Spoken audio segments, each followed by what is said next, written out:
નમસ્કાર દર્શક મિત્રો, @ગુજરાતમાં આપનું સ્વાગત છે। ભક્તિ એ ધર્મનો નહીં પરંતુ હૃદયની શ્રદ્ધાનો વિષય છે। તેમાં પછી કોણ હિન્દુ કોણ મુસલમાન, દરેક વ્યક્તિ એક જ છે।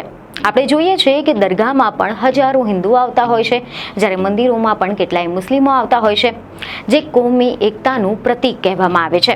આ વાત અમે અત્યારે એટલા માટે કહી રહ્યા છે કારણ કે આવી જ એક કોમી એકતાનું અનોખું ઉદાહરણ રાજકોટથી સામે આવ્યું છે। એક એવા શિવ ભક્ત કે જેમનો જન્મ ભલેને મુસ્લિમ પરિવારમાં થયો હોય, પરંતુ તેમ છતાં પણ તેઓના હૃદયમાં શિવ ભક્તિ ઘર કરી ગઈ છે।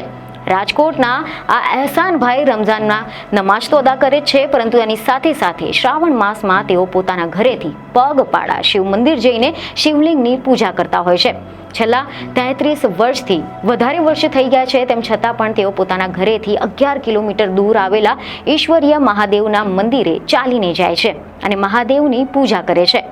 મુસ્લિમ બિરાદર અહેસાનભાઈ અંતઃકરણથી તેઓ મહાદેવમાં અતૂટ શ્રદ્ધા ધરાવે છે। તેઓ શ્રાવણ મહિનાના સોમવારે વૃદ્ધ લોકોને સોમનાથ મહાદેવના દર્શન પણ કરાવે છે। આ વિશે અહેસાનભાઈનું માનવું છે કે ભલે હું મુસ્લિમ છું, પરંતુ મને મહાદેવ પર અતૂટ શ્રદ્ધા છે। હું છેલ્લા કેટલાય વર્ષોથી શ્રાવણ માસમાં મહાદેવના દર્શન માટે ઘરેથી પગપાળા નીકળું છું।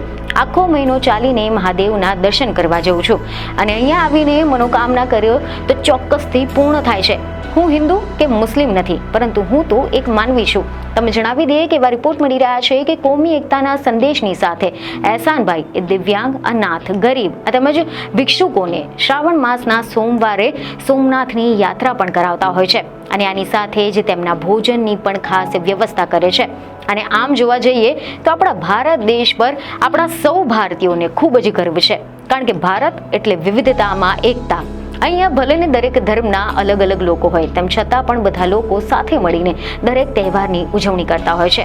ઘણા બધા લોકો તો એવા પણ હોય છે કે જેઓ કોમી એકતાને એક કરવા માટે અથાગ પ્રયત્ન કરે છે, જેનું જીવતું જાગતું ઉદાહરણ આ રાજકોટમાં રહેતા મુસ્લિમ બિરાદરના અહેસાનભાઈ ચૌહાણ છે।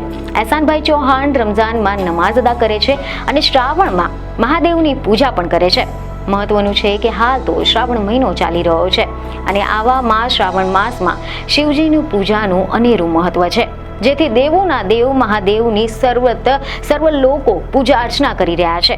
દેશભરના શિવાલયોમાં ભક્તોની ભારે ભીડ આખા મહિનામાં જોવા મળતી હોય છે, ત્યારે આવામાં રાજકોટના આ મુસ્લિમ ભક્તે ખરેખર સૌ કોઈ માટે કોમી એકતાની મિસાલ બન્યા છે અને આ જ કારણ છે કે તેઓ કોમી એકતાના મસીહા તરીકે ઓળખાય છે।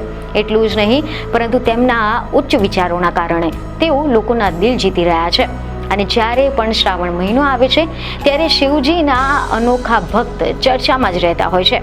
તો હવે આ અંગે તમારું શું કહેવું છે તે અમને કોમેન્ટમાં જરૂરથી જણાવો। બીજને ખબર સાથે ફરી મળીશું। ધન્યવાદ।